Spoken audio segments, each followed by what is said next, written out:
ಆತ್ಮೀಯ ವಿದ್ಯಾರ್ಥಿಗಳೇ, ಈಗಾಗಲೇ ನೀವು 10ನೇ ತರಗತಿಯ ದ್ವಿತೀಯ ಭಾಷೆ ಕನ್ನಡದ 2ನೆಯ ಪದ್ಯ ಸವಿಚೈತ್ರ, ಈ ಪದ್ಯದ ಪಾಠ ಪ್ರವೇಶ, ಕವಿ ಪರಿಚಯ, ಪದಗಳ ಅರ್ಥವನ್ನು ನೋಡಿದ್ದೀರಿ.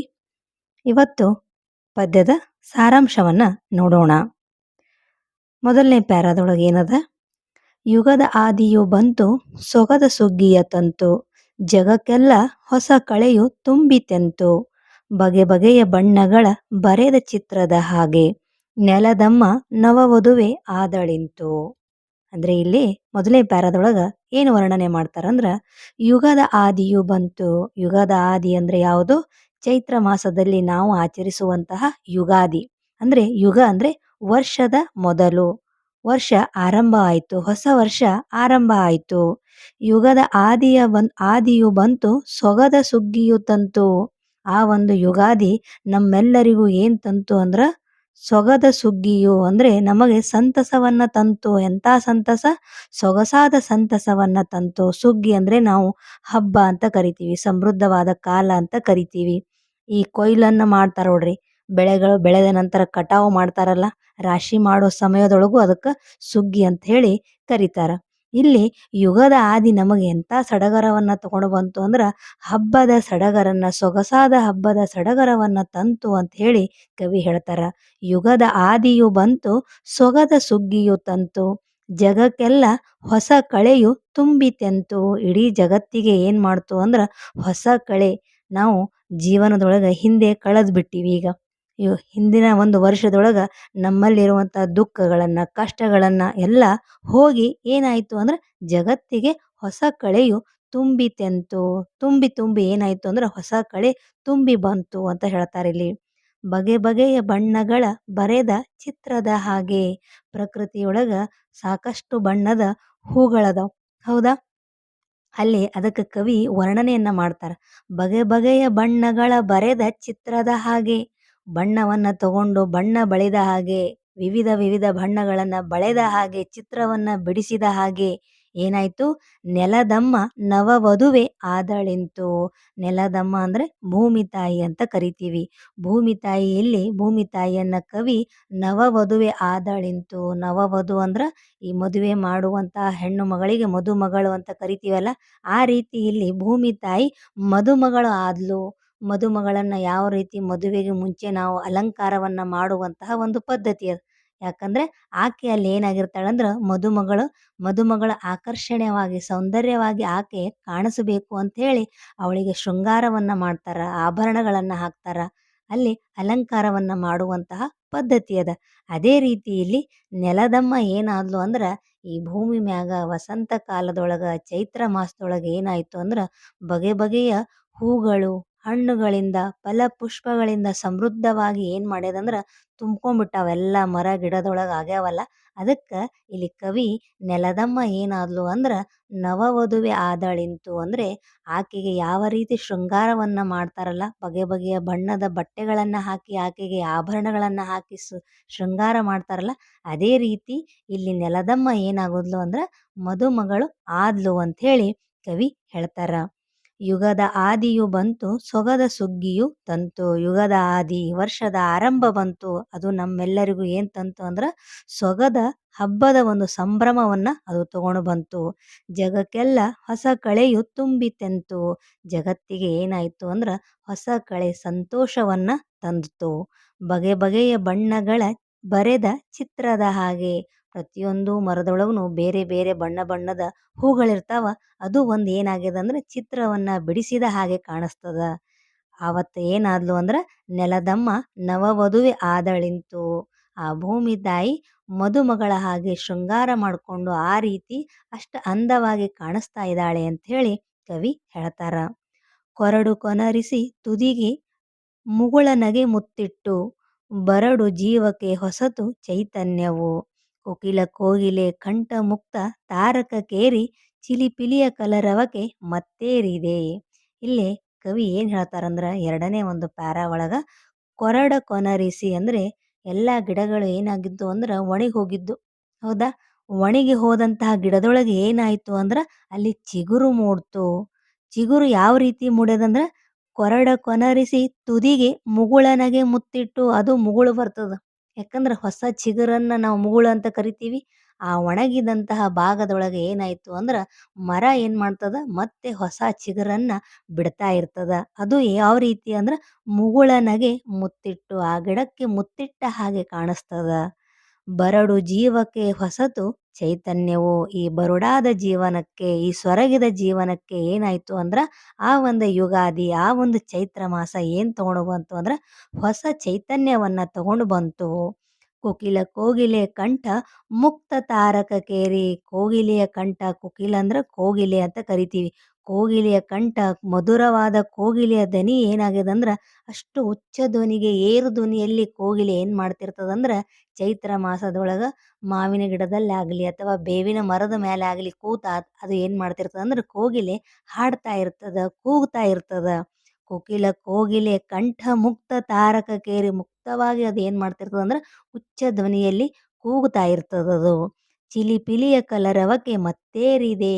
ಆ ಒಂದು ಪಕ್ಷಿಗಳ ಚಿಲಿಪಿಲಿಯ ಒಂದು ನಾದವನ್ನ ಕೇಳಿ ಏನಾಗ್ಬಿಟ್ಟದಂದ್ರ ಮತ್ತೇರಿದ ಅಂದ್ರೆ ನಮ್ಮನ್ನ ನಾವು ಕಳ್ಕೊಂಡ್ ಬಿಟ್ಟಿವಿ ಅಲ್ಲಿ.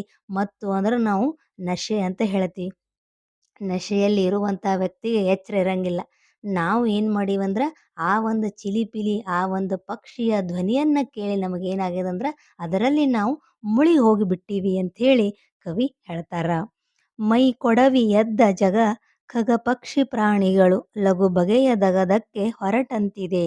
ಹೊಸತು ಜೀವೋಲ್ಲಾಸ ಚಿಗಿತ ಭಾವ ವಿಲಾಸ ನೆಲ ಮುಗಿಲ ವಾಲಗವೇ ನಡೆದಂತಿದೆ. ಅಂದ್ರೆ ಈ ಒಂದು ಯುಗಾದಿ ಒಳಗ ಇಲ್ಲಿ ಪ್ರಾಣಿ ಪಕ್ಷಿಗಳು ಯಾವ ರೀತಿ ಹೇಳ್ತಾವ, ಯಾವ ರೀತಿ ಅವು ಆ ಒಂದು ಪರಿಸರಕ್ಕೆ ತಮ್ಮ ದೇಹವನ್ನ ಒಡ್ತಾವ ಅಂತ ಹೇಳಿ ಇಲ್ಲಿ ಕವಿ ವರ್ಣನೆ ಮಾಡ್ತಾರ. ಮೈ ಕೊಡವಿ ಎದ್ದು, ಮೈ ಮುರಿದು ಏನ್ ಮಾಡುದು ಅಂದ್ರೆ ಪಕ್ಷಿಗಳು ಹೇಳ್ತಾವ. ಎದ್ದ ಜಗ ಖಗ ಪಕ್ಷಿ ಪ್ರಾಣಿಗಳು, ಪ್ರಾಣಿ ಪಕ್ಷಿಗಳು ಮನುಷ್ಯ ಸಹಿತ ಏನ್ ಮಾಡ್ತಾನಂದ್ರ ಆ ಒಂದು ಸಂಭ್ರಮವನ್ನ ಅನುಭವಿಸ್ಲಿಕ್ಕೆ ಆ ವಸಂತ ಮಾಸದಲ್ಲಿ ಪ್ರಾಣಿ ಪಕ್ಷಿಗಳಿಗೆ ನೆಲ ಹಸಿರಾಗಿತ್ತು ಅಂದ್ರೆ ಅವುಗಳಿಗೆ ಬಹಳ ಇಷ್ಟ. ಮರದ ಮೇಲೆ ಹಣ್ಣು ಸಿಗ್ತದ, ಹೂ ಸಿಗ್ತದ, ಅವು ಬಹಳ ಸಂತೋಷವನ್ನ ಪಡ್ತಾವ. ಅದಕ್ಕೆ ಇಲ್ಲಿ ಕವಿ ಏನ್ ಹೇಳ್ತಾರಂದ್ರ ಮೈ ಕೊಡವಿ ಏನ್ ಮಾಡುದು ಅಂದ್ರ ಪ್ರಾಣಿ ಪಕ್ಷಿಗಳು ಸಹ ಎದ್ದು ಅಂತ ಹೇಳಿ ಕವಿ ಹೇಳ್ತಾರ. ಲಘು ಬಗೆಯ ದಗದಕ್ಕೆ ಹೊರಟಂತಿದೆ. ಮುಂದಿನ ಕೆಲಸ ಮಾಡ್ಲಿಕ್ಕೆ, ಯಾಕಂದ್ರೆ ಚೈತನ್ಯ ಬಂತು, ಅವೆಲ್ಲ ಹಸಿರಾಗಿದ್ದ ನೋಡಿ ಆ ಪ್ರಾಣಿ ಪಕ್ಷಿಗಳು ಏನಾದು ಅಂದ್ರ ಖುಷಿಯಾಗಿ ಏನ್ ಮಾಡುದು ಅಂದ್ರ ಅವು ಆಹಾರವನ್ನ ಹುಡುಕಾಡ್ಕೊಂಡು ಹೋಗ್ತಾವ. ಲಘು ಬಗೆಯ ದಗದಕ್ಕೆ ಹೊರಟಂತಿದೆ. ಅವು ಒಂದು ಕೆಲ್ಸಕ್ಕೆ ಹೊರಟಂಗ ಕಾಣಿಸ್ತದ. ಹೊಸತು ಜೀವೋಲ್ಲಾಸ ಚೀತ ಭಾವ ವಿಲಾಸ. ಜೀವನದೊಳಗೆ ಏನೋ ಒಂದು ಹೊಸದು. ಪ್ರತಿದಿನ ಜೀವನ ಅಂದ್ರೆ ಕಷ್ಟನೂ ಇರ್ತದ, ಸುಖನೂ ಇರ್ತದ. ಅಂದ್ರೆ ಇಲ್ಲಿ ಯುಗಾದಿ ಬಂತು ಅಂದ್ರೆ ಹಳೇದೆಲ್ಲ ಮರೆತು ನಮ್ಮ ಜೀವನದೊಳಗೆ ನಡೆದಂತಹ ಕಹಿ ಘಟನೆಯನ್ನ ಮರೆತು ನಾವೇನ್ ಮಾಡಬೇಕು, ಮತ್ತೆ ಒಂದು ಹೊಸ ಕನಸಿನ ಕಡೆ ನಾವೇನ್ ಮಾಡಬೇಕು, ನಮ್ಮ ಜೀವನವನ್ನ ಸಾಗಿಸಬೇಕು. ಇಲ್ಲಿ ಕವಿ ಹೇಳ್ತಾರ, ಹೊಸತು ಜೀವೋಲ್ಲಾಸ ಚೀತ ಭಾವ ವಿಲಾಸ. ಈ ಜೀವನದೊಳಗೆ ಒಂದು ಉಲ್ಲಾಸ ಕಾಣಬೇಕು, ಚೈತನ್ಯ ಕಾಣಬೇಕು. ಯಾವುದರೊಂದಿಗೆ? ಈ ಹೊಸ ವರ್ಷ ಆರಂಭ ಆಗ್ತದಲ್ಲ ಅದರೊಂದಿಗೆ. ಚಿಗಿತ ಭಾವ ವಿಲಾಸ. ಬರಡಾಗಿದ್ದಂತಹ ನಮ್ಮ ಜೀವನದೊಳಗೆ ಏನಾಯ್ತು ಅಂದ್ರೆ ಮತ್ತೆ ಭಾವನೆಗಳು ಚಿಗುರೊಡುದು ಅಂತ ಹೇಳ್ತಾರ. ನೆಲ ಮುಗಿಲ ವಾಲಗವೇ ನಡೆದಂತಿದೆ. ಇಲ್ಲಿ ನೆಲ ಮುಗಿಲ ವಾಲಗ ಅಂದ್ರ ನೆಲದ ಮೇಲೆ ಪ್ರಾಣಿ ಪಕ್ಷಿಗಳ ಕೂಗನ್ನ ನಾವು ಕೇಳ್ತೀವಿ, ಹೌದಾ? ಅವುಗಳ ಚೀರಾಟ ಕೇಳ್ತೀವಿ, ಅವುಗಳ ಕೂಗಾಟ ಹಾರಾಟವನ್ನ ನಾವು ಕೇಳ್ತೀವಿ. ಅದನ್ನ ಇಲ್ಲಿ ವಾಲಗಕ್ಕೆ ಕವಿ ಏನ್ ಮಾಡ್ತಾರಂದ್ರ ಹೋಲಿಕೆ ಮಾಡ್ತಾರ. ಮುಗಿಲ ವಾಲಗ ಅಂದ್ರ ಆಕಾಶದೊಳಗ ನೋಡ್ರಿ ನೀವು ಮಾರ್ಚ್ ಒಳಗದು ಕೆಲವೊಂದ್ಸರಿ ಗುಡುಗು ಸಹಿತ ಮಳೆ ಆಗ್ತಿರ್ತದ. ಅಲ್ಲಿ ಆಕಾಶದೊಳಗ ವಾಲಗ ನಡೆದದಂತೇಳಿ ಕವಿ ಹೇಳ್ತಾರ. ಆಕಾಶದ ಮೇಲೆ ಗುಡುಗು ಸಿಡಿಲುಗಳ ಜೊತೆಗೆ ಅಂದ್ರ ಒಂದು ಧ್ವನಿ ಕೇಳ್ತಾ ಇರ್ತದ ಆಕಾಶದೊಳಗ. ಭೂಮಿ ಮ್ಯಾಲ ಏನಾಗಿರ್ತದ, ಪ್ರಾಣಿ ಪಕ್ಷಿಗಳ ಕೂಗಾಟ ಕೇಳಿದ್ರ ಆಕಾಶದೊಳಗೆ ಏನದ ಮಳೆ ಬರುವಾಗ ಅನಿರೀಕ್ಷಿತವಾಗಿ ಮಳೆ ಬರ್ತಿರ್ತದ. ಮಳೆಗಾಲದ ಮಳೆ ಅಲ್ಲ, ಮಾರ್ಚ್ ಒಳಗೆ ಏನಾಗ್ತಿರ್ತದ ಅಂದ್ರೆ ಅನಿರೀಕ್ಷಿತವಾಗಿ ಮಳೆಗಳು ಗುಡುಗು ಸಹಿತ ಸಿಡಿಲು ಸಹಿತ ಮಳೆ ಆಗ್ತಿರ್ತದ. ಅದಕ್ಕೆ ಕವಿ ಏನ್ ಮಾಡ್ತಾನಂದ್ರ ಅದನ್ನ ವಾಲಗಕ್ಕ ಅಂದ್ರೆ ಒಂದು ವಾದ್ಯವನ್ನ ನುಡಿಸ್ತದ ಅನ್ನುವ ರೀತಿಯಲ್ಲಿ ಏನ್ ಮಾಡ್ತಾನ ಕವಿ ಹೋಲಿಕೆ ಮಾಡಿ ಹೇಳ್ತಾರ. ನೆಲ ಮುಗಿಲ ವಾಲಗವೇ ನಡೆದಂತಿದೆ. ಇನ್ನು ಕೊನೆಯ ಪ್ಯಾರ ನೋಡ್ರಿ. ಯುಗದ ಹಿಂದಿನ ಕೊಳೆಯ ತಿಕ್ಕಿ ಮೈ ತೊಳೆದಂತೆ ನಗುವ ನಲಿವಿನ ಮುಖವೇ ಎಲ್ಲೆಲ್ಲಿಯೂ. ಬೆಲ್ಲ ಬೇವಿಗೆ ಸೇರಿ ಕಹಿ ಕಹಿ ಕಳೆದು ಸಿಹಿ ಹೆಚ್ಚಿ ಎಲ್ಲರೆದೆಗಳ ತುಂಬ ಸವಿ ಚೈತ್ರವು. ಈ ಒಂದು ಪ್ಯಾರಾದೊಳಗೆ ಕವಿ ಏನು ಹೇಳ್ತಾರಂದ್ರೆ, ಯುಗದ ಹಿಂದಿನ ಕೊಳೆಯ ತಿಕ್ಕಿ ಅಂದರೆ ಯುಗದ ಅಂದ್ರೆ ಹಿಂದಿನ ವರ್ಷದಲ್ಲಿ ನಮ್ಮ ಜೀವನದಲ್ಲಿ ನಡೆದಂತಹ ಕಹಿ ಘಟನೆಗಳನ್ನು ನಾವೇನು ಮಾಡಬೇಕು, ಕಹಿಯಾದ ದುಃಖವನ್ನು ಮರಿಬೇಕು. ಯಾವ ರೀತಿ ಪಾತ್ರೆಯನ್ನು ನಾವು ಕೊಳೆ ಆಗಿರ್ತದೆ ಅದನ್ನು ತಿಕ್ಕಿ ಸ್ವಚ್ಛ ಮಾಡ್ತೀವಲ್ಲ, ಅದೇ ರೀತಿ ನಮ್ಮ ಜೀವನದೊಳಗೆ ಕಳೆದ ಒಂದು ವರ್ಷದೊಳಗೆ ಆದಂತಹ ಕೆಟ್ಟ ಘಟನೆಯನ್ನು ದುಃಖವನ್ನು ನಾವೇನು ಮಾಡಬೇಕು, ಅದನ್ನು ಹೋಗಲಾಡಿಸಬೇಕು. ತಿಕ್ಕಿ ತೊಳೆದಾಗ ನಮ್ಮ ತಲೆಯಲ್ಲಿರುವಂತಹ ಆ ಒಂದು ದುಃಖವನ್ನು ನಾವು ತೆಗೆದು ಹಾಕಬೇಕು. ಯುಗದ ಹಿಂದಿನ ಕೊಳೆಯ ತಿಕ್ಕಿ ಮೈ ತೊಳೆದಂತೆ ತಿಕ್ಕಿ ತೊಳೆದಾಗ ಅದೇನಾಗ್ತದ, ಸ್ವಚ್ಛ ಆಗ್ತದಲ್ಲ, ಅದೇ ರೀತಿ ಕಹಿ ಘಟನೆಯನ್ನು ನಾವು ಮರ್ತು ಬಿಡಬೇಕು. ನಗುವ ನಲಿವಿನ ಮುಖವೇ ಎಲ್ಲೆಲ್ಲಿಯೂ ಎಲ್ಲರಲ್ಲಿಯೂ ಮತ್ತೇನಾಗ್ತದೆ ನೋಡ್ರಿ, ಪ್ರತಿದಿನ ನಾವು ಆಸೆಯನ್ನು ಹೊತ್ಕೊಂಡು ಹೇಳ್ತೀವಿ, ಇವತ್ತಿನ ದಿನ ಹೆಂಗದ, ಒಳ್ಳೇದೇ ಆಗಿರ್ತದ, ಹೌದಾ, ನಾ ಮಾಡೋ ಕೆಲಸ ಒಳ್ಳೇದೇ ಆಗಿರ್ತದ ಅಂಥೇಳಿ ನಾವು ಅಂದ್ಕೊಂಡು ಏನು ಮಾಡ್ತೀವಿ, ಕೆಲಸವನ್ನು ಆರಂಭ ಮಾಡ್ತೀವಿ. ಯಾರಿಗೆ ಯಾವ ಕೆಲಸದೊಳಗೆ ಲಾಭ ಆಗ್ತದ ನಷ್ಟ ಆಗ್ತದ ಯಾರಿಗೂ ಮುಂಚೆ ಗೊತ್ತಿರಂಗಿಲ್ಲ. ಏನೇ ಆಗಿರಲಿ, ಹಿಂದಿನ ದಿವಸ ಏನೇ ಆಗಿರಲಿ, ಕಳೆದ ವರ್ಷ ಏನೇ ಆಗಿರಲಿ, ಆದರೂ ನಮಗೆ ಮುಂದಿನ ವರ್ಷದೊಳಗೆ ಏನಾಗಿರ್ಬೇಕಂದ್ರೆ ನಮ್ಮ ಜೀವನದ ಆಸೆಗಳನ್ನು, ಆಕಾಂಕ್ಷೆಗಳನ್ನು, ಕನಸುಗಳನ್ನು ಅದು ಕಾಣ್ತೀವಿ. ನಾವು ಒಳ್ಳೆಯ ರೀತಿಯಲ್ಲಿ ಸಾಗಬೇಕಂತ ಹೇಳಿ ಅನ್ಕೋತೀವಲ್ಲ, ಅದನ್ನೇ ಕವಿ ಹೇಳ್ತಾರೆ. ನಗುವ ನಲಿವಿನ ಮುಖವೇ ಎಲ್ಲೆಲ್ಲಿಯೂ ಎಲ್ಲರಲ್ಲಿಯೂ ಏನಾಗ್ತದಂದ್ರೆ ಹೊಸ ಚೈತನ್ಯ, ನಗು ಎಲ್ಲರಲ್ಲಿಯೂ ಕಾಣ್ತದ. ಬೆಲ್ಲ ಬೇವಿಗೆ ಸೇರಿ ಕಹಿ ಕಳೆದು ಸಿಹಿ ಹೆಚ್ಚಿ. ಬೆಲ್ಲ ಬೇವನ್ನು ನಾವೇನು ಮಾಡ್ತೀವಿ, ಪರಸ್ಪರ ವಿನಿಮಯ ಮಾಡ್ತೀವಿ. ಯಾವಾಗ, ಯುಗಾದಿ ಅಂದು. ಬೇವು ಅನ್ನೋದು ಅದು ಕಷ್ಟ ಅಂತ ಹೇಳ್ತೀವಿ, ಬೆಲ್ಲ ಅನ್ನೋದು ಸುಖ ಅಂತ ಹೇಳ್ತೀವಿ. ಅಂದರೆ ಜೀವನದೊಳಗೆ ಕಷ್ಟ ಸುಖ ಎರಡೂ ಬರ್ತವೆ. ಎರಡನ್ನೂ ನಾವೇನು ಮಾಡಬೇಕು, ಸಮಾನವಾಗಿ ಸ್ವೀಕಾರ ಮಾಡಬೇಕು. ಬೆಲ್ಲ ಬೇವಿಗೆ ಸೇರಿ ಕಹಿ ಕಳೆದು ಸಿಹಿ ಹೆಚ್ಚಿ. ಅಲ್ಲಿ ಕಹಿ ಅನ್ನುವಂಥದ್ದು, ಬೇವು ಅನ್ನುವಂಥದ್ದು ಕಡಿಮೆ ಇರಲಿ, ಅಂದರೆ ಕಷ್ಟ ಅನ್ನುವಂಥದ್ದು ಕಡಿಮೆ ಇರಲಿ, ಸುಖ ಅನ್ನುವಂಥದ್ದು ಹೆಚ್ಚಿರಲಿ, ಸಿಹಿ ಹೆಚ್ಚಾಗಿರಲಿ. ಬೆಲ್ಲವನ್ನು ಸವಿತೀವಿ ನಾವು.